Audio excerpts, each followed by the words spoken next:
Bonjour à toi, cher spectateur. Tu me reconnais? Je suis déjà passé dans quelques vidéos de Valentin, mais aujourd'hui je viens parler d'un projet qui n'est pas cinématographique, quoique peut-être un jour, qui sait. Je viens vous parler de mon premier roman. Ça y est, c'est officiel, on en a beaucoup parlé en vidéo avec Valentin. Je suis content de pouvoir vous le présenter. Le fanatisme des chiens. Un roman horrifique, forcément. Est-ce que c'est surprenant venant de moi? Pour ceux qui me connaissent, je ne pense pas. Un roman thriller, donc, qui se passe dans les Landes. Très mystérieux. J'en dirai pas plus, mais je vous laisserai aller voir ma campagne de financement. Une campagne Ulule que j'ai lancée pour pouvoir auto-éditer ce roman, puisque je ne fais pas appel à une maison d'édition. Voilà, c'est en description. Il y aura le petit QR code par là. Et Valentin partagera sur ses réseaux. N'hésitez pas aussi à aller voir ma page Instagram, Les Songes de la Crique. Les Songes de la Crique.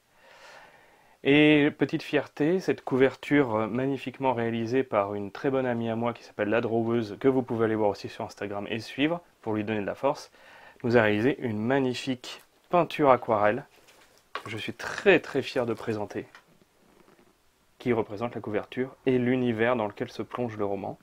Comme je disais, je n'en dirai pas plus, puisque je ne veux pas trop vous en dire, vous gardez un petit peu de mystère, mais sachez qu'en tout cas, le roman sera bientôt disponible. Je n'ai pas encore de date, mais vous serez forcément au courant, puisque je reviendrai très prochainement, habillé normalement et moins chaudement. Ça parle pas de cinéma quand même ton truc. Qu'est-ce que tu fais là? N'hésitez pas à aller voir ma campagne Ulule, à me soutenir sur les réseaux sociaux. Merci à vous de m'avoir écouté, et tout de suite, on parle de 28 ans plus tard. Bonjour à toi, cher spectateur, qui attend des suites et qui te dit ça ne va jamais arriver. Pourquoi en 2025, un réalisateur qui a disparu depuis quand même pas loin de 8 ans se dirait du jour au lendemain et si je donnais une suite à un long métrage que j'ai pas réalisé, qui était lui la suite par contre d'un film que j'avais réalisé au début des années 2000 et qui est devenu culte? Je ne sais pas, mais bienvenue donc dans 28 ans plus tard de Danny Boyle. Oui, ce film existe et on va en parler. Qu'est-ce que ça raconte? Alors 28 jours plus tard, il y avait la contamination et Londres avait été vidé. 28 semaines, on avait réglé la contamination et on avait éradiqué le virus et il était revenu. 28 ans, et ben le virus il a fait son mal. Et du coup, on a décidé de mettre en quarantaine toute l'Angleterre, toute l'Irlande, bref, toute l'île du Royaume-Uni. Et on va suivre une petite communauté, et notamment en particulier Jamie et son fils Spike. Spike ayant 12 ans, et devant pour la première fois aller sur le continent pour affronter les infectés. Et je ne vais pas vous en dire plus, parce que vous en dire plus, ça serait vous spoiler le film. Pour en parler avec moi, celui qu'on peut maintenant appeler un auteur de roman. Bravo monsieur, enchanté. Et tout de suite la pub. Vous qui avez regardé la pub au début, voilà, petit bonheur pour vous, mais voilà, je vous invite à aller voir le travail d'Hugo et à le soutenir, c'est le plus important. Et l'avantage, c'est que moi, là, je peux le dire, j'ai lu le livre, Oui, donc allez-y. tu es le premier Voilà, d'ailleurs. je suis l'un des premiers à l'avoir fini en tout cas. Oui. Parce que j'ai pas été le premier à l'avoir entre les mains, mais j'étais un des premiers à le finir. Si, tu étais le premier à l'avoir entre les mains. Oh là là. Oui. Eh, mais bon. Eh oui. Cœur. Donc, allez le soutenir. Voilà, vous avez Ça vu fait la plaisir. petite pub, ça fait toujours Voilà. plaisir. Et vraiment, vous allez voir le livre quand vous aurez l'occasion de le découvrir. Si jamais vous participez et que vous avez l'occasion de le découvrir, ça sera un bonheur pour vous. Nous ne sommes pas là pour ça pour autant, puisque quand même, mon cher Hugo, c'est un projet qui, je sais, faisait partie clairement, je pense, des films que tu attendais le plus cette année, si c'était le film que tu attendais le plus cette année. T'as vu, j'ai réussi à rester calme. Oui, pour le moment, tu es calme. C'est très très bien. va Continue pas à le durer. rester un petit peu comme ça. Non, ça va pas Donc, durer. parce que 28 ans plus tard, c'est un peu une arlésienne. Ça fait partie de ces projets de cinéma où on se dit, ça, on en entend parler, un réalisateur l'évoque, un autre reprend le projet, Alex Garland part faire ses films et du jour au lendemain dit peut-être que moi j'aurai envie un jour de faire la suite. Danny Boyle de son côté fait ses films et en même temps il se dit ah peut-être qu'à un moment je pourrais retâter du 28 je ne sais quoi plus tard, 28 semaines, 28 Oui, parce mois. qu'il y a eu des théories de 28 mois. Il va y avoir Il y a 28 eu mois je pense. 50 000. Non mais je sais pas combien de théories il y a eu autour théories. de ce film, c'est-à-dire qu'il y a eu des gens qui se sont dit il y aura 28 semaines 2, c'est-à-dire qu'on va rester dans la continuité des personnages, on va voir la suite. Il y a eu des 28 mois donc qui ont été évoqués. Il y avait même eu une théorie comme quoi il y aurait eu un 28 mois qui se passerait en Russie. Voilà, non, mais c'est Entre autres dans les théories. C'est dire à quel Voilà. point ce projet il est très attendu. Et il y a quelques mois, un peu de nulle part, Danny Boyle a concrétisé ce projet en disant « Regardez, voici la bande-annonce de 28 ans plus tard ». Sachant que quand même il n'a pas chômé, puisque certes il y a 28 ans plus tard, mais pour vous teaser un petit peu le truc, il y a 28 ans plus tard The Bone Temple qui sort en janvier de l'année prochaine. Donc je pense qu'il y avait un besoin de la part de Danny Boyle, même si c'est pas lui qui le réalise, mais voilà, il a co-développé le projet avec Alex Garland, de redonner vie à cet univers qui a quand même plus de 20 ans. Et là, je me dis, oui, ça fait très mal. Ça, c'était pas obligé. Ouais, mais c'était un peu obligatoire pour le rappeler. Bref, contexte placé, je me tourne vers toi, mon cher Hugo, et je te demande ce que tu as pensé de 28 ans plus tard. Je vais essayer de rester calme et de ne pas aller dans la surenchère. Mais ça va être difficile. Mais ça va être difficile. Bon alors déjà, replaçons le contexte. 28 jours plus tard est un de mes films d'horreur préférés, voire un de mes films préférés. Et 28 jours plus tard est pour moi pas en tout point parfait, mais il est vraiment excellentissime, il dépoussière un genre. Je l'ai découvert très tôt, peut-être trop tôt, mais ça c'est un autre sujet. Mais c'est un des premiers films d'horreur que j'ai découvert bien avant La Nuit des Morts Vivants, les films de Snyder, voilà, avant tout ça. C'est ton initiation. Oui, voilà, il y a eu en gros 28 jours et Rec, à peu près dans le même moment. Ok, donc ouais, ça va. On part sur des bonnes bases. C'est pas déconnant, ça passe, ça passe. Je suis allé voir 28 semaines plus tard, il y a 18 ans, au cinéma. J'avais beaucoup aimé 28 semaines, même si je le trouve bien en dessous, parce que quelques incohérences, et parce que même la volonté du film n'est pas du tout la même. Bah, Carlos Fresnadillo, il avait plus pour ambition de faire un gros film d'action avec de l'épouvante et de l'horreur. Blockbuster, voilà, là où 28 jours plus tard est d'une sobriété quand même, enfin, d'une sobriété. Si. D'une sobriété quand même d'une assez... épure, d'une épure, voilà. J'aurais dit. C'est vraiment de l'épure, 28 jours plus tard. Contexte placé, donc après 18 ans de il y aura pas, il y aura à Paris, il y aura en Russie, il y aura 28 mois, il y aura 28 ans, il y aura 28 siècles. Non. 28 ans est annoncé, je suis content. 28 ans sort au cinéma, je vais le voir à 10h30, première séance dans le 44. Oui, parce qu'il était fou, Vous l'auriez vu, il m'a envoyé 45 minutes avant pour me tenir au courant. Que le cinéma ouvre, j'étais devant le cinéma. Et donc, je ressors de la séance de 28 ans plus tard, content, parce que j'ai trouvé le film excellent. J'ai adoré l'expérience, je me suis demandé à peu près 50 fois qu'est-ce que je venais de voir. Je suis sorti de la séance, j'avais envie de retourner le voir. On étayera après au niveau des points, évidemment, ce que j'ai apprécié et ce que j'ai moins apprécié. Parce que, comme je te le disais, je trouve qu'il y a quelques défauts, très légers, et c'est plus du pinaillage qu'autre chose. Mais j'en ressors vraiment conquis et une claque. Enfin, vraiment, je suis à rentrer chez moi, j'avais l'impression de m'être fait tabasser à coups de batte de baseball. Mais, d'un autre côté, c'est un film de Danny Boyle, et il y a peu de films de Danny Boyle qui m'ont pas fait ça. Parce que tu ressors de Trainspotting ou Trainspotting 2, t'as un peu la même sensation quand même. Pour d'autres raisons, mais t'as un peu cette sensation.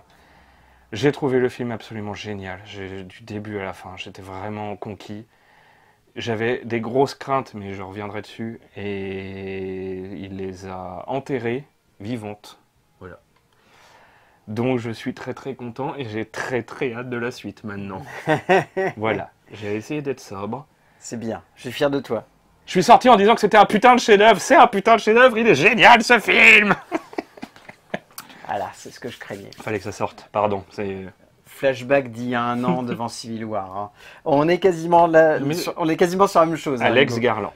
C'est-à-dire que je trouve le film vraiment très bon sur plein de points. Je trouve qu'il a le calibre de 28 jours. C'est-à-dire que vraiment, il y a la même ambition, mais avec une modernité très différente. De toute façon, ça me confirme une énième fois que Danny Boyle, du haut de ses 68 ans quand même, il faut le rappeler, Rappelle que c'est un cinéaste qui est pop et qui est punk. C'est-à-dire que c'est vraiment un metteur en scène qui aime bien vivre avec son temps, mais qui n'aime pas s'enfermer dans son temps et dans sa logique cinématographique. Et je trouve que 28 ans plus tard est la parfaite démonstration que Danny Boyle est non seulement créatif, non seulement intelligent, mais surtout au-delà de ça, arrive à brasser beaucoup de thématiques au travers d'un film qui pourrait se limiter à grou grou, il y a des zombies, il faut survivre dedans. Non mais soyons sincères. Soyons sincères. Il y a beaucoup trop de cinéastes qui ont tendance à renfermer ce genre dans cette petite case. Ça fait du bien de voir un metteur en scène qui se dit « je pourrais, mais je ne veux pas ». Le film est bien, voire même très bien dans sa globalité. C'est juste que, selon moi, il n'est pas aussi étonnant que j'aurais pu l'espérer. Il n'est pas aussi surprenant dans ses thématiques et sa manière de se structurer que j'aurais pu l'attendre. Et en même temps, je trouve qu'il a la très grande clairvoyance d'esprit de recentrer le récit sur l'humain. Chose qu'on avait un petit peu oubliée avec 28 semaines, qui était vraiment pour le coup un gros film d'action avec des infectés au milieu et un message politique plus ou moins subtil. Quand je dis plus ou moins subtil, c'est-à-dire qu'il est vraiment amené à la truelle en mode regardez, c'est un petit peu un génocide quand même. Du napalm. Voilà. Donc, disons que c'était pas très fin. Là, au moins, l'avantage, c'est que Danny Boyle, il se dit « Mon objectif n'est plus de raconter comment on essaye d'éradiquer cette maladie, mais plus comment on essaye d'avancer dans le temps avec le fait qu'aujourd'hui, cette maladie est là et on ne peut pas faire autre chose que vivre avec et accepter que la jeunesse qui va nous suivre va devoir vivre avec celle-ci. » Donc moi j'aime bien cette idée-là et j'aime bien dans la globalité la structure dramatique qu'il nous propose parce que c'est pas une structure qui est si conventionnelle que ça, même si elle repose sur des archétypes et des facilités d'écriture qui peuvent sembler un peu anecdotiques et qui par moments donnent la sensation que finalement il n'y a pas grand-chose qui est raconté.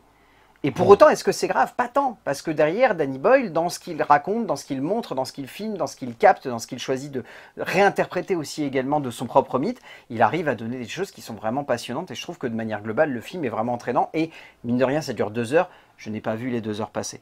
Donc là, j'avais peur que tu... Ah non, chapeau là-dessus, j'ai vraiment pas vu les 2 heures passer, je me suis vraiment laissé embarquer dedans et je trouve qu'encore une fois, il arrive à maîtriser cette ambiance et ce poids qui fait que du début à la fin, on est tendu et on n'arrive pas à décrocher. Et je trouve que là-dessus, encore une fois, chapeau, parce que mine de rien, c'est un cinéaste qui pourrait dire j'ai tout fait et j'ai pas besoin de faire grand-chose de plus. Et pour autant, de film en film, il arrive vraiment à montrer une envie de se renouveler et une envie de proposer un cinéma qui soit vraiment différent. Et moi, je salue le geste, très clairement. On en parlera dans la technique notamment. Ouais, dans la technique, il y a quelque chose. C'est très audacieux. Oui.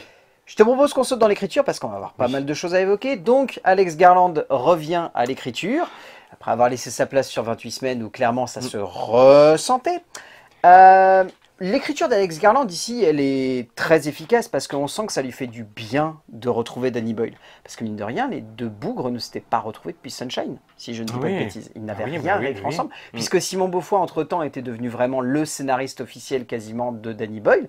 Maintenant, on sent que les deux mecs, ils ont pris chacun du temps pour eux, notamment Alex Garland qui est quand même devenu entre-temps réalisateur et qui a proposé des films qui sont quand même un petit peu audacieux, pour ne pas dire des fois carrément des gros coups de pied dans la fourmilière, mention spéciale à Men ou encore à Civil War dernièrement. Ou même Annihilation. Annihilation, on peut parler de Ex Machina, enfin voilà, Alex Garland a démontré qu'il est un cinéaste extrêmement visionnaire et qui s'inscrit dans la même mouvance aussi que Danny Boyle, c'est-à-dire celle de à la fois parler de la société, mais pas d'en parler frontalement, mais d'en parler par le biais de thématiques, qui montrent mine de rien, au travers de ça, la société. On sent qu'Alex Garland, il n'a pas besoin, encore une fois, de replacer tous les détails, comme ça avait été un peu fait sur 28 semaines, où certes, c'était plutôt intéressant, mais c'était très didactique, ce côté 28 jours, il y a ça, tant de jours, il y a ça, tant de jours, il y a ça. C'était un peu lourd. Là, l'intérêt, c'est que son objectif est d'être beaucoup plus spirituel, je pense, dans sa manière d'aborder le sujet, c'est-à-dire que l'objectif n'est plus de dire qu'est-ce qu'il s'est passé au fur et à mesure des années, simplement de dire qu'aujourd'hui... Qu'est-ce qu'il se passe maintenant ? Il se passe ça, c'est-à-dire que l'île du Royaume-Uni dans sa globalité a été mise en quarantaine. Donc exit le plan de fin de 28 semaines où c'est genre désaffecté à Paris, là, hop. Ouais, mais ils le disent au début. Ils le disent, mais... Le virus a été éradiqué. C'est ça, mais voilà, on sent que c'est genre cette idée à la con. Oui, hein. Voilà, on la fera pas. On la fera pas, ça nous intéresse pas. Donc déjà, son objectif, c'est réellement, encore une fois, de parler de l'Angleterre. Et de parler de l'Angleterre et du Royaume-Uni aujourd'hui. Mine de rien, dans un contexte où il y a eu le Brexit et où il y a eu une ostratisation clairement de l'Angleterre, plus précisément, mais du Royaume-Uni dans sa généralité par rapport au reste de l'Europe et un peu du monde, c'est assez intéressant d'avoir ce traitement-là qui est mis en place ici. Après, il y a cette idée de communauté aussi que je trouve très intéressante, d'avoir vraiment ce petit microcosme, cette société qui est mise en place, et de montrer que l'objectif de l'âge adulte, ça n'est pas genre de réussir à se construire une vie ou réussir à s'émanciper de certaines choses, c'est juste en fait d'affronter la réalité du monde et de comprendre que sur le continent, il n'y a plus rien en fait.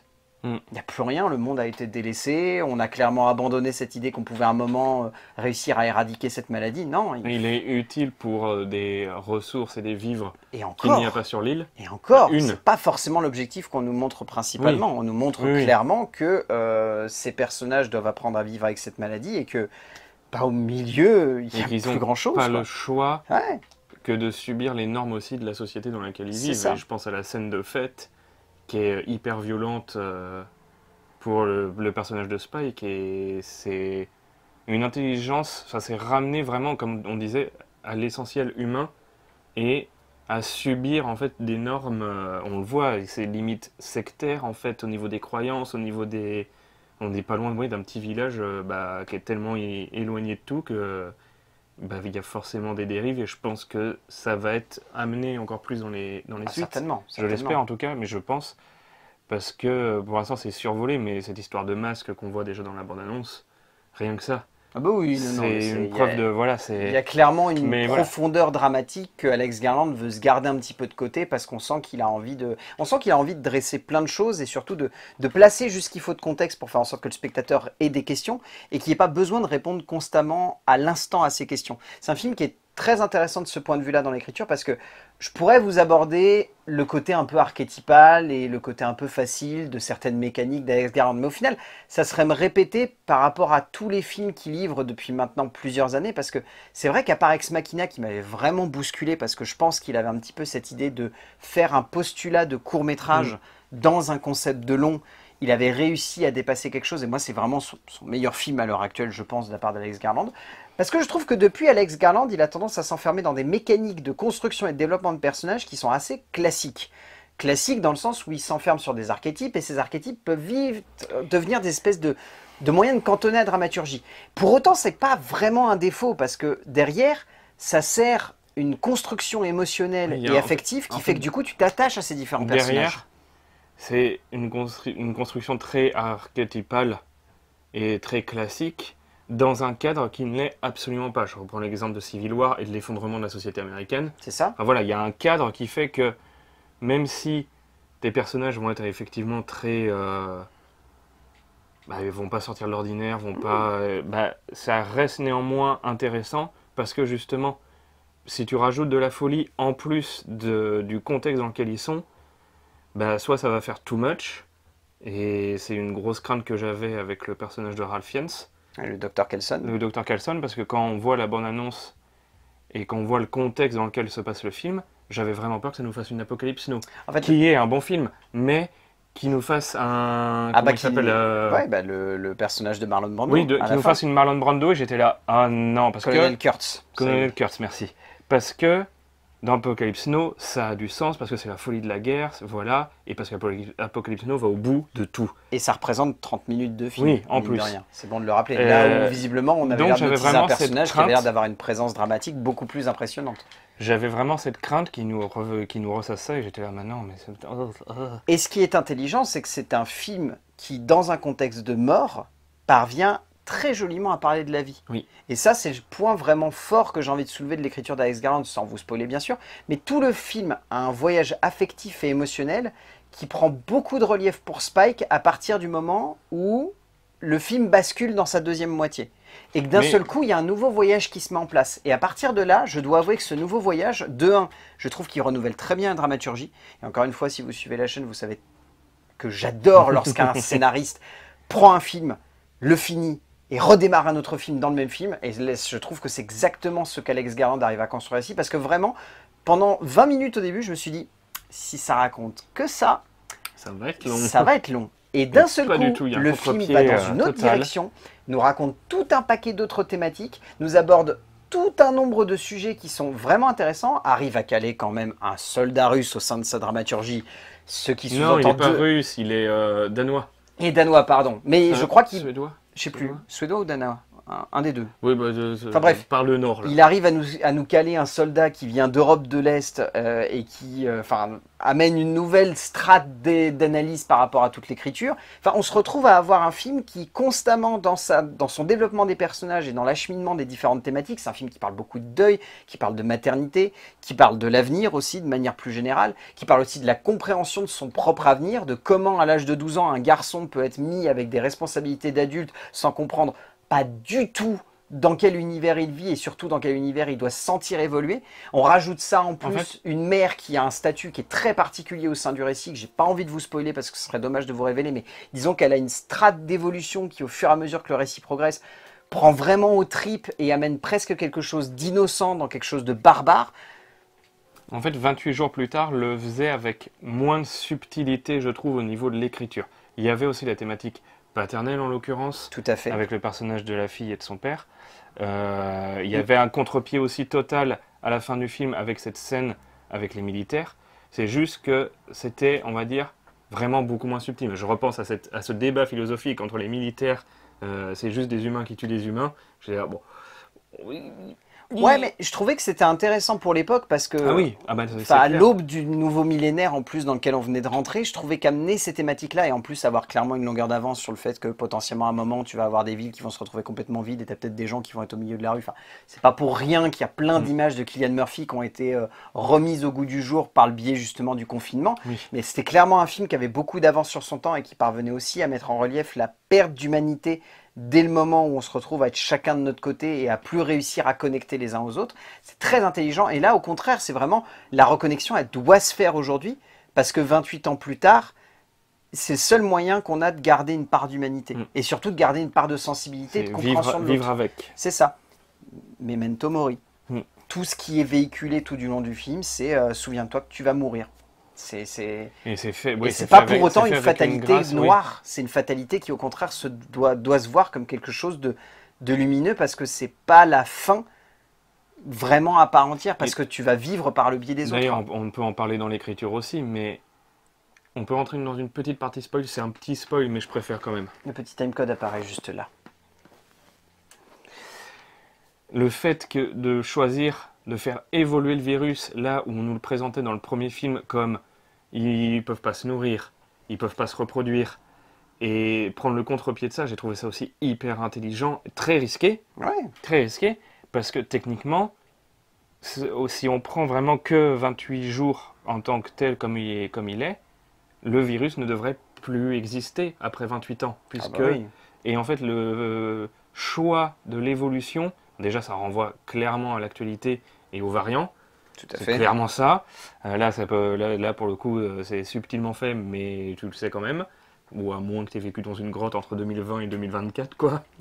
Une Vraiment, grosse grotte, très très grosse loin. grotte. Ouais, c'est vraiment Mais voilà, caverne de Platon. Là, c'était un choix très audacieux, mais que je trouve très intelligent et très bien amené, avec les alphas qui sont, je trouve, terrifiants et à la fois très intelligents, en fait. très C'est bien traité l'adaptation. en plus de la part du film. Et il y a une référence aux jeux vidéo dans l'écriture, très clairement. Et je pense, sans trop me tromper, que soit Alex Garland, soit Danny Boyle, mais je pense plus à Alex Garland, c'est nourri de ce qui a pu se faire dans les médias, que ce soit cinématographique, série. On ne peut pas passer à côté de The Walking Dead non plus, hein, c'est un fait. Difficilement. Ouais, mais On après, parle de zombies. Après, je pense sincèrement qu'Alex Garland s'est plutôt nourri. En fait, ce qui, je trouve, ressort vraiment de l'écriture, et moi, je le trouve notamment que ça se ressent dans le travail autour de Kelson, qui a vraiment une évolution intéressante, parce que vu qu'on est dans la partie spoiler, on peut l'évoquer. C'est clairement un médecin qui est incompris, parce que sa philosophie consiste à se dire que ce n'est pas parce qu'on est mort qu'on ne peut pas laisser une trace dans l'avenir, et du coup, en fait, ce qui est montré comme étant juste un mec qui brûle des cadavres et qui est complètement fou, qui fait coucou, et en fait quelqu'un qui veut s'emparer de la mort des autres pour en faire un monument qui va rester et qui va honorer la vie, c'est très fort, je trouve, de la part en plus d'un médecin, sachant que tu fais le lien, mais post-Covid, les médecins ont souvent été critiqués, décriés et un peu mis dans tous les... Alors, il y avait toutes des les raisins, il y cases. avait des médecins, c'était normal hein, qu'ils soient décriés. Genre Attention. Dr Raoult, tu veux dire par hasard, voilà. Non mais voilà, tu vois la perspective qu'il arrive à donner, c'est-à-dire que de loin tu vas te dire oh c'est le gros cinglé qui était médecin généraliste et qu'en fait a vrillé après la maladie, et en fait quand tu remets de la Pas du perspective tout. tu te dis bah pas du tout, en fait c'est juste un mec qui a compris que dans la mort on pouvait aussi y trouver une philosophie de vie qui allait lui permettre de, vu qu'il ne peut plus honorer son travail de médecin et son serment d'Hippocrate, il s'est dit, bah, je vais trouver un autre moyen d'honorer la mémoire des gens et de leur donner une opportunité d'après la mort, trouver un peu de vie. En fait, Danny Boyle et Alex Garland font vraiment le contre-pied où, dans les médias type film de zombies, film d'infectés, on nous dit souvent « méfiez-vous des vivants ». Je sais plus, là, c'était la phrase, c'est dans The Last of Us, je crois, qu'ils le disent. C'est bien possible, c'est bien possible. Et d'ailleurs, dans The Last of Us aussi, hein, c'est méfiez-vous des vivants plus que des morts au final. Là, en l'occurrence, il faut se méfier que des morts, enfin des infectés. D'ailleurs, les gens qui disent c'est un film de mort-vivant, c'est un film de zombies. C'est un film d'infectés. Ça m'énerve. Et d'ailleurs, c'est dit dès le début. D'ailleurs, la maladie et comment ils sont décrits ne sont pas appelés des zombies. Ils ne meurent pas. Non. Donc c'est pas des morts-vivants. Voilà. C'est ça, c'est des gens qui se transmettent une maladie. Rien que ça, c'est assez subtil et assez intéressant. Mais voilà, là, en l'occurrence, les vivants sont des personnes encore bonnes, contrairement à ce qu'on pourrait croire et à ce qu'on pourrait faire croire. Et c'est un choix qui est vraiment un contre-pied avec tout ce qui s'est fait depuis 2002, la sortie de 28 jours plus tard. 2001 2001, 2002, ouais, dans ces eaux-là, ouais, dans ces eaux-là. Et c'est vraiment, vraiment intéressant. Mais d'ailleurs, même j'allais dire dans 28 jours plus tard, si, il faut se méfier des vivants, en l'occurrence des militaires. Mais... Ouais, mais parce que les militaires représentent une autorité. Or, aujourd'hui, dans le 28 ans plus tard, il n'y a plus d'autorité. Et d'ailleurs, dans 28 semaines, il y avait aussi ce problème de l'autorité qui était finalement le premier ennemi des différents personnages. Et là, c'est intéressant justement de montrer que, comme tu dis, que maintenant, vu qu'il n'y a plus d'autorité, il y a juste une société et dans laquelle, visiblement, il n'y a pas l'air d'y avoir de hiérarchie concrète, même si ça a l'air, comme tu disais, de ressembler un petit peu à une secte. On n'arrive pas à schématiser de hiérarchie, même s'il y a vaguement mais c'est un peu les anciens. Ces anciens qui disent si oui ou non un gamin peut partir ou je ne sais quoi. Mais ça démontre encore une fois une volonté de la part d'Alex Garland de vouloir écrire un film qui amène une profondeur dramatique et encore une fois qui évolue avec son temps. C'est-à-dire là où à une époque c'était bien de montrer des militaires qui étaient des méchants, aujourd'hui ça a plus de sens. Et au contraire c'est plus intéressant de montrer simplement une évolution du virus qui va inciter les gens à craindre les autres plutôt que de se dire bah tiens, peut-être que ce mec-là, en fait, il n'est pas si horrible que ça. Si horrible que ça, c'est ça.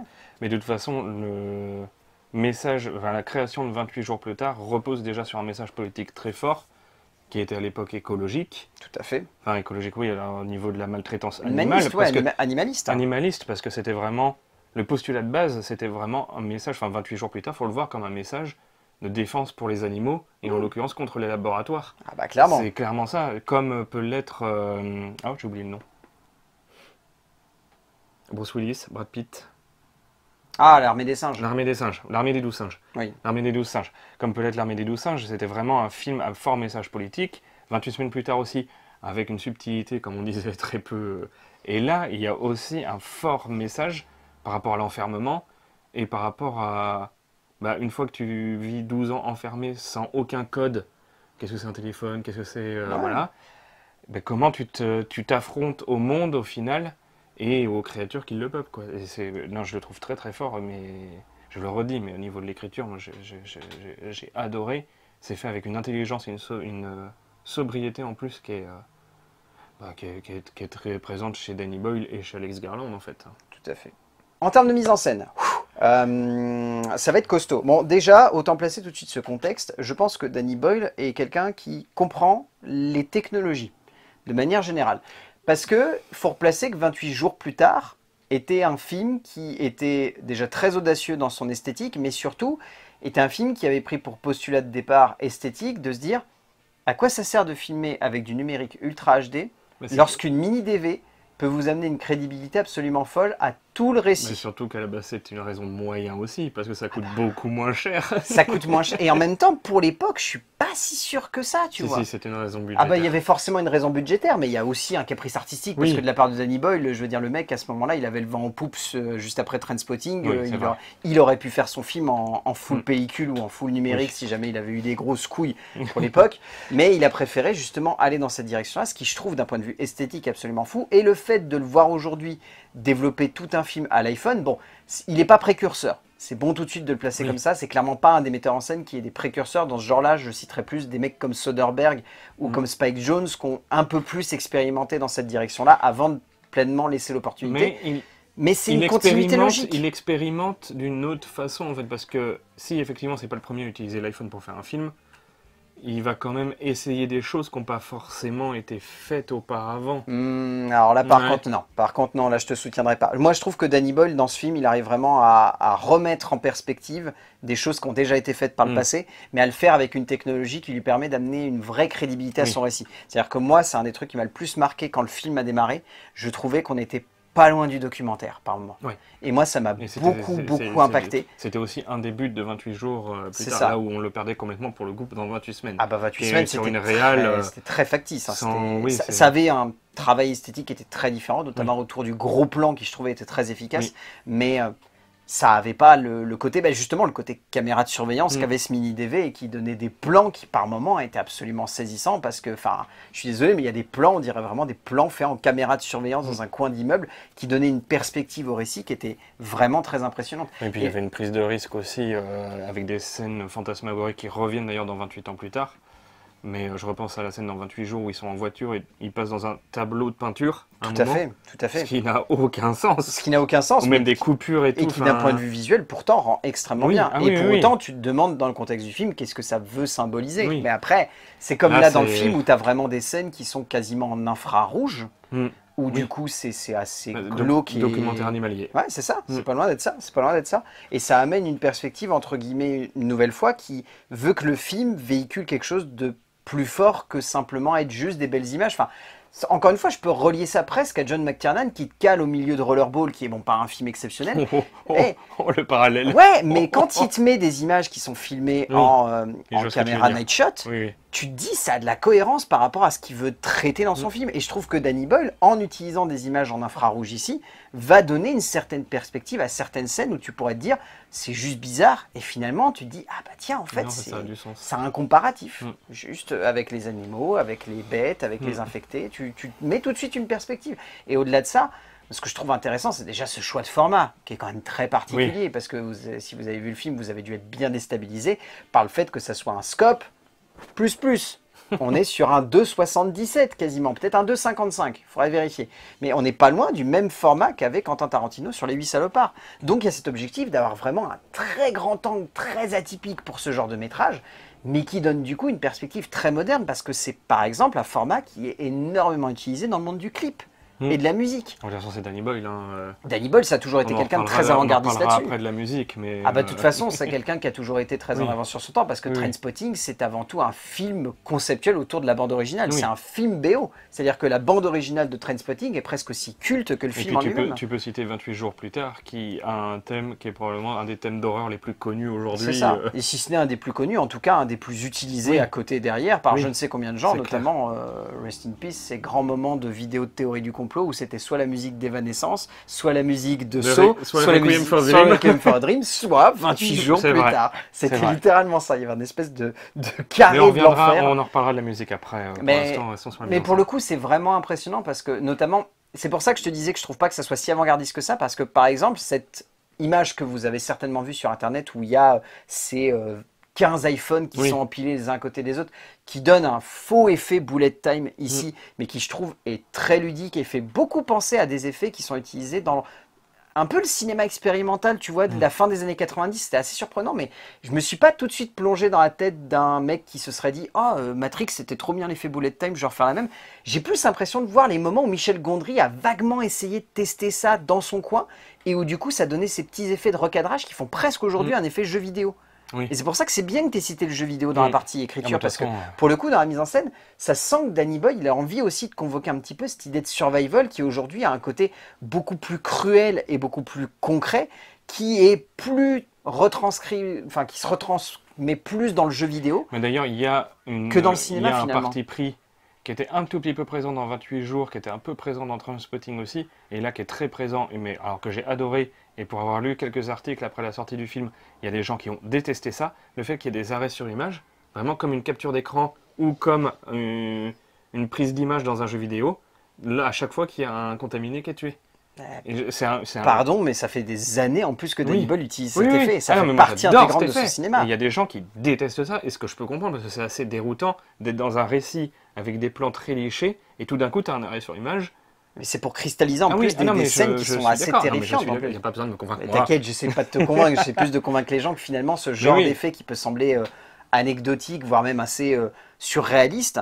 C'est vraiment un effet esthétique. Et de toute façon, de manière globale, le cinéma de Danny Boyle a toujours été un petit peu dans l'expérimentation. Et dans le surréalisme aussi. Tu prends Trainspotting, un des premiers plans du film, t'as ça, le plan où Ewan McGregor se fait renverser par la bagnole et se met à hurler de rire, il y a un arrêt sur image avant de passer à la continuité de la scène.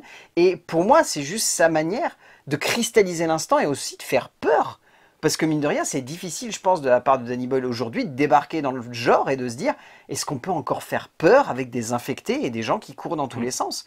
Et ben il te démontre encore une fois que oui. Il arrive très très bien. Oui, il te démontre que oui, et qu'on peut créer aussi une imagerie qui peut tout aussi bien faire penser à de l'horreur que faire penser aussi à quelque chose de beau. Et je pense par exemple à ce temple dans lequel se trouve le Dr. Kelson, qui pris hors de... Mais c'est pris hors de son contexte. Quand tu vois la bande-annonce, tu te dis, oh ça va être terrifiant, il va y avoir des scènes glauques. C'est radieux et beau dans le film. Oui, c'est à la fois très beau et très très triste, et du coup moi ça m'a mis dans un sentiment. Et que ce soit l'écriture ou là en l'occurrence la réalisation, enfin la mise en scène m'a créé un sentiment que j'ai vraiment très peu ressenti. Et c'est pour ça aussi que je t'ai dit que j'ai adoré le film. C'est quelque chose que j'ai très peu ressenti. Parce qu'on passe de scènes très intenses de course-poursuite, donc avec cette méthode qui était déjà utilisée dans 28 jours plus tard, que je trouve incroyable, de fait de plans fixes ou quasiment fixes, à des scènes, et moi c'est la scène qui m'a le plus marqué, que je trouve sublime et qui est complètement surréaliste, où il retourne au camp à un moment, et sur le passage, moi j'appelle ça le passage du Goua, parce que c'est le même truc que Noirmoutier. Voilà, c'est pour la ref. Il y a ce ciel étoilé, et vraiment, cette scène-là, je suis resté sans cligner des yeux tout le long de la scène, et à la fin de la scène, j'ai fait « Ah oui, c'est vrai, il faut que je cligne des yeux !» J'ai quand même trouvé un lien avec Life of Chuck. Parce qu'on a quasiment le même type de plan et la même manière de structurer le cadre. J'y ai pensé aussi. Et je me suis dit, ah ça m'a surtout fait penser à Lovely Bones. Au niveau de ces espèces de surréalisme qui pop à un moment dans le film. De couleurs aussi, qui débarquent un petit peu de nulle part. C'est-à-dire vraiment, tu as une poésie visuelle qui d'un seul coup débarque dans un monde qui, juste avant, nous montrait un gamin et son père en train de buter des gens dans la forêt. Et genre, ouais, c'est comme ça que tu vas devenir un homme, un vrai, en butant des mecs qui sont déjà morts. Allez, vas-y. La mise en scène joue vraiment énormément. Je l'ai trouvée assez, à la fois très perturbante, mais c'est ce que je cherche aussi. C'est ce que j'ai découvert, et je me le suis pris pour le coup en pleine gueule quand j'ai découvert 28 jours plus tard, pour le coup, sans m'y attendre. Et là, je me réattendais à ça. C'était un des gros espoirs que j'avais. Et là, j'ai pas été déçu parce qu'il va jusqu'au bout, sans faire trop non plus, je trouve. Mais non, mais en fait, c'est ce qui est fort avec Danny Boyle, et de toute façon, c'est ce qui ressort de son cinéma de manière générale, c'est l'utilisation de l'image et de l'imagerie la plus crédible et la plus réaliste possible.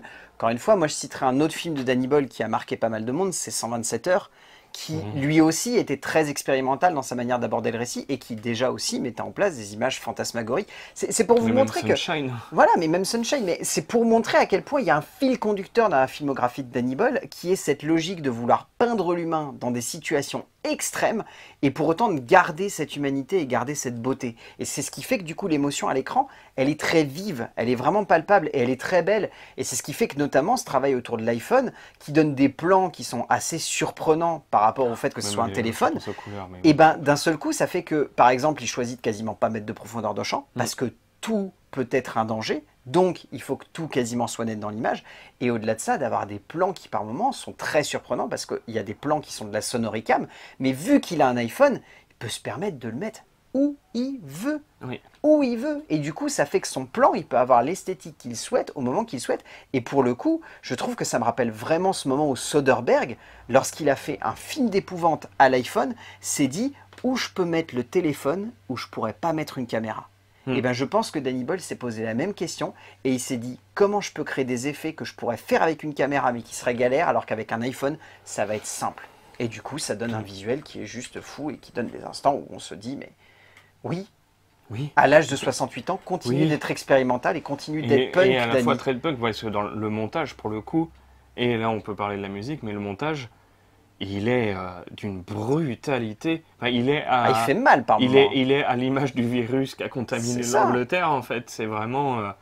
où je t'ai dit, l'effet batte de baseball dans la gueule, quoi. Parce il y a des moments où c'est vraiment ça. Waouh, j'étais là... permets-nous de souffler quand même un peu. Et du coup, le film permet de souffler quand même. C'est ça, heureusement. Et du coup, le choix en plus de s'entourer de Young Father, donc il n'a pas réellement bossé avec lui. Mais alors, si j'ai bien compris, c'est un rappeur avant d'être un musicien. Alors non, c'est pas un groupe de rap, c'est un groupe. Parce qu'il a déjà bossé avec lui sur Trainspotting 2 et sur Yesterday. Ils avaient déjà bossé ensemble sur ces deux films. J'arrive plus à trouver le nom, mais c'est en gros, ils sont potes avec Massive Attack. C'est la scène underground anglaise. Underground électro, voilà, punk, électro-anglaise. Okay. Voilà, t'as ah ouais, plein de mouvements. Tu vois sur du rap, j'avais cru voir que c'était ça. Voilà, c'est du mouvement, c'est ça très se complexe. sent quand même par moment, hein. Ça se sent vraiment dans certains. Et pour autant, il y a même magnifique. Il y a même des morceaux qui ont parfois quasiment entiers. Quasiment entiers, mais surtout qui sont de genres musicaux très différents. Je trouve même qu'au niveau des choix de bande originale pure, pas uniquement de la composition musicale originale, mais de bande originale pure, il y a des choix de musique qui rappellent que Danny Boyle, ce qu'il aime bien aussi, c'est à placer des anachronismes ou des instants où on se demande ce que la musique vient faire là. Et quand tu écoutes un petit peu le thème musical ou les paroles qui sont évoquées, tu te dis, c'est quand même super cohérent par rapport à ce qu'il veut me montrer, quoi. Alors déjà, l'utilisation du poème est incroyable. Alors cette scène, qui du coup est complètement réutilisée. Enfin, tout le monde s'en a emparé aujourd'hui, mais ah bah oui, non mais par contre, on peut en parler de cette scène. On pourra en parler, mais on ne ferait que dire en fait ce que Danny Boyle parvient parfaitement à montrer au travers des images et à montrer surtout l'impact historique qu'il veut dire, parce que mine de rien, derrière ce poème, il y a quand même tout un travail de féminisme très engagé qui est présent. Le fait qu'il juxtapose ça sur des images qui par moments vont convoquer le H et d'autres périodes plus sombres de l'histoire. Oui, et 28 semaines. En rajoutant en plus des images de 28 semaines qui, pour le coup, ont un écho. Incroyable. Enfin, voilà, ça montre encore une fois que Danny Boyle, lorsqu'il fait un choix dans sa mise en scène, c'est pas uniquement pour l'esthétique, c'est pas pour le beau, c'est pas pour le graphisme, c'est pas pour la puissance uniquement que ça va avoir sur nous, c'est aussi pour le message que ça va véhiculer derrière et pour tout ce que ça va faire ressentir au spectateur. Ce qui démontre encore une fois que Danny Boyle est un vraiment grand metteur en scène et que je pense qu'il ne cessera de nous impressionner à chacun de ses métrages de bout en bout de sa carrière. Mention spéciale parce que on parlait du thème, donc du thème de 28 jours qui a été réutilisé dans 28 semaines, qui a été réutilisé dans d'autres films, je pense à Kick-Ass notamment. Tout à fait. In the House, in the Heartbeat. Je suis arrivé au cinéma en me disant, s'il ne met pas le thème de 28 jours, je serais un peu chafouin, comme c'est un thème que j'aime énormément, John Murphy est incroyable. Et pour autant, ça n'est pas la version que tout le monde utilise qui est utilisée. C'est la version qu'il y a dans 28 jours plus tard et qui est quasiment au tout début du film. C'est pas In the House, in the Heartbeat. C'est ça. C'est un autre thème de 28 jours. C'est le vrai premier thème de 28 jours. Et quand il a commencé, j'étais là. Oh putain, c'est un génie, il m'a enculé. Bah oui, non, Pardon pour le vocabulaire. C'est la bonne idée. Moi, tu vois, c'était à grande peur que tu m'avais évoqué, c'est-à-dire s'il réutilise encore ce thème-là, ça va me faire suer parce que ça va faire vraiment vieux gimmick réutilisé maladroitement. Je voulais, mais voilà, réinterpréter. Et moi, j'ai adoré qu'ils prennent ce thème-là plutôt que le thème qui est constamment réutilisé. Il est super bien utilisé. Et c'est incroyable. Tout à fait. Je te propose qu'on passe au casting, parce qu'on va avoir quand même pas mal de choses à dire. Donc déjà, il faut citer le jeune Alfie Williams dans le rôle de Spike. Exceptionnel, ce jeune acteur. Qui m'a énormément fait penser au personnage principal de la série Netflix avec le petit garçon qui a des bois de rennes, j'ai oublié le nom. Ah oui, je l'ai plus, mais oui. Son jeu m'a beaucoup fait penser à lui. Oui, je vois ce que tu veux dire. Je vois ce que tu veux. Sans forcément être l'innocence d'un enfant de 12 ans, il l'interprète est confronté à une violence inouïe. Je trouve qu'il l'interprète parfaitement et cette incompréhension en fait. Et surtout, ayant une pensée pour lui parce qu'il pourra pas voir le film avant un bon petit paquet d'années parce qu'il a réellement 12 ans. Donc chapeau quand même, oui. Mais frustration plus. Non mais lui il est vraiment impressionnant et je trouve qu'il est très bien complété par Aaron Taylor Johnson qui fait vraiment un comeback de carrière qui je trouve est absolument fou. Ça fait du bien parce qu'en plus on le voit dans des vrais bons films dernièrement, bon à part Craven mais voilà, il ne faut pas le dire. J'ai pas envie d'en parler. Jodie Comer est également magnifique dans le rôle de Ilsa, enfin c'est un rôle d'une grande complexité pour autant qu'elle arrive à camper avec beaucoup de justesse. Bien évidemment il faut citer Ralph Fiennes. Qui met du temps à arriver, mais quand il arrive, il a un impact. Enfin, il a un impact sur l'écran, mais déjà, l'impact est créé par cette espèce de couleur qui dénote complètement de tout le décor dans lequel il se trouve. Tout à fait. Il joue. Est-ce qu'il y a besoin de préciser que Ralph Fiennes joue incroyablement bien? Non, je ne pense pas qu'il y a vraiment besoin de le préciser. On le sait depuis Dragon Rouge, à peu près. C'est ça. Non, mais il est vraiment, il est hallucinant, il est très bon du début à la fin. On peut citer aussi Shea Lewis Parry qui joue donc Samson. Qui est quand même assez terrifiant, mine de rien. Je ne vais pas vous dire quel rôle il a parce que ce serait un peu vous spoiler, mais c'est assez plaisant de voir son personnage. Je trouve qu'il l'interprète extrêmement bien. Et après, c'est vrai que les autres acteurs, pour le coup, sont quasiment tertiaires. On les reconnaît vaguement ou alors ils ont plus ou moins d'impact sur nous. Mais je trouve que dans la majorité, quand même, les acteurs sont vraiment, vraiment excellents. On peut citer quand même Edwin Reading qui joue donc Eric, qui a quand même un impact assez fort sur une majorité du récit. Mais voilà, disons que le film est réellement porté par Alfie Williams, par Jodie Comer, par Hunter Johnson et par Ralph Fiennes. Les quatre se complétant vraiment à merveille. On l'a vu grandir en plus au cinéma, parce que j'en parlais Mais le fait qu'il ait commencé avec Kick-Ass, où il a sa tête désolé, hein, mais c'est le terme, la tête de puceau, Ah bah, c'est un ça. peu premier de la classe, geek, Bah, voilà. mine de rien, il a Et là, 35 ans. bah, Il a quasiment notre âge. là, il incarne parfaitement le père un peu bourru, pas trop non. Enfin, En fait, c'est pas un mauvais père non plus. Non, mais il est attachant. Il est attachant, ce attachant, c'est personnage. ça. Parce qu'il est très complexe et pour autant, tu as envie de l'apprécier parce que tu sens que derrière, c'est pas pétri de mauvaises intentions. C'est juste qu'en fait, il sait qu'il vit dans une époque où il doit apprendre à son fils à se protéger et où c'est hyper important. Et presque, en fait, plus tu vois le film avancer, plus tu comprends en fait pourquoi il est comme ça. Même si c'est dur, même si c'est complexe, tu comprends pourquoi il est comme ça. Et mention spéciale à la gueule qu'ils ont fait à Jack O'Connell, j'en dirai pas plus. Voilà, mais voilà. j'ai- Tu vois, j'avais pas trop envie de l'évoquer parce que moi, c'est presque du spoil de dire qu'il y a Jack O'Connell quand même dans le film. Bah, on le sait, Presque. c'est dit. Oui, dit Mais c'est presque du spoil. Tu vois, c'est un petit peu dommage parce que. Ouais, Vous verrez, ouais, vous voilà. comprendrez, on C'est s'entend. ça, ouais. On arrive à la fin de cette vidéo. Qu'est-ce que tu retiens de 28 ans plus tard? Euh, Beaucoup de choses. Beaucoup de choses. C'est un film très complet, très complexe. Ça fait longtemps que j'avais pas eu cette sensation-là au cinéma. Comme je te le disais, c'est vrai que bon, j'ai pas beaucoup de demi-mesures, on le sait, c'est un peu un running gag. Soit je déteste, soit j'adore. Hugo, Ah, la vie de Chuck est je vais incroyable. juste te dire un truc. T'avais dit exactement la même chose devant la vie de Chuck. Ça faisait longtemps que j'avais pas vu un film aussi complexe. Ouais, mais là, c'est encore différent. Mais parce tu que vois, là c'est où- ça que je veux dire. Oui. Tu t'emballes. Non mais oui, j'ai Mais je vois tendance ce à que tu veux m'emballer. dire en plus. Je vois ce que tu veux En dire. l'occurrence, mais en même temps, que ce soit la vie de Chuck ou 28 ans plus tard, c'est aussi des choses qui touchent à la culture avec laquelle j'ai vraiment grandi, Ben oui, avec mais laquelle donc je me c'est suis pour ça. construit aujourd'hui. Donc C'est pour ça que je te forcément, bah, comprends. voilà. C'est pour ça que je te comprends. Mais là où je pouvais dire, ah, Civil War est un chef-d'œuvre, j'ai revu Civil War, je l'aime beaucoup. Je me suis peut-être un peu calmé sur le chef-d'œuvre. Ça n'empêche que je l'adore. Oui. Que je l'adore, que je conseille à tout le monde de le regarder, et que c'est une leçon de cinéma quand même. Mais 28 ans plus tard, là, m'a vraiment bousculé dans plein d'émotions, et en plus, a apporté la suite que j'attendais depuis putain de 17 ans, Oui. Donc je peux et comprendre. qui ne m'a pas déçu, alors qu'il y avait 1 million de trucs qui auraient pu me décevoir. Voilà, on a parlé de l'absence de John Murphy, j'ai appris pourquoi il était absent, parce qu'il est sur un petit film qui va sortir bientôt, voilà. Hein. Bref. Et voilà, j'étais là, qu'est-ce que ça va donner? Effectivement, l'âge de Danny Boyle, comment est-ce qu'il va... qu'est-ce qu'il va faire de ce film alors que voilà, ça fait 8 ans qu'il n'en a pas fait. Et j'ai pas été déçu, mais en aucun point déçu. J'en ressors vraiment, c'est une expérience de cinéma. Je comprends que ça plaira pas à tout le monde. Là où 28 jours plus tard, je trouvais était quand même un peu plus accessible, malgré son ambiance et voilà. Et là, on est vraiment sur une œuvre qui tabasse, mais dans le bon sens du terme. Et moi, ça m'a fait du bien de voir ça, en fait. Comme la vie de Chuck, mais même si c'est au tous antipode total. Un peu mon neveu. film. Un peu mon neveu. Mais voilà. C'est pour ça que je me répète un peu par rapport à la semaine dernière, parce que c'est vrai que c'était il y a qu'une semaine, mais non, je conseille d'aller voir ce film en mettant en garde que c'est cru, que c'est punk, que c'est voilà, que c'est Danny Boyle finalement. Oui.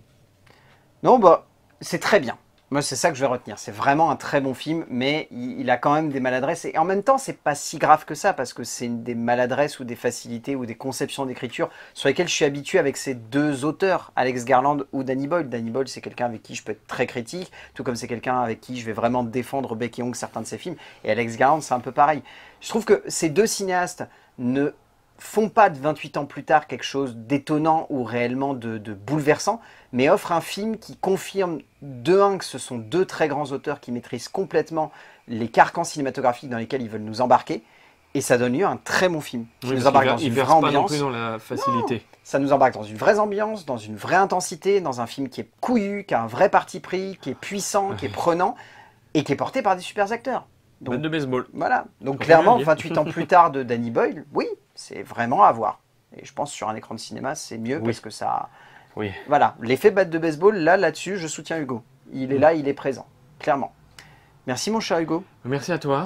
Bah déjà, c'est sûr, on se dit rendez-vous dans 6 mois du coup pour la suite. Oui, Ça, c'est J'ai normal. trop hâte. J'ai trop hâte. Et d'ici là, je sais qu'on va se retrouver dans pas longtemps parce que je crois que le mois de juillet et d'août sont pas mal garnis niveau film d'épouvante et d'horreur. Et en plus, on va avoir d'autres trucs à évoquer d'ici là. Rappelez-vous, la campagne d'Hugo, en dessous, vous allez voir le lien, vous cliquez dessus et vous participez, vous mettez ce que vous voulez. Mais c'est important de soutenir les gens comme ce bon Hugo. Hein, Tu es mignon. Mais oui. Et d'ici là, on va dire aux gens d'aller voir des films parce que c'est bien d'aller voir des films et qu'on se retrouvera pour parler de films, bien évidemment. À plus. Putain, il fait une chaleur. Il fait chaud, mon pote. C'est l'enfer. C'est l'enfer. On va mûrir. À la fin, la mère, elle meurt.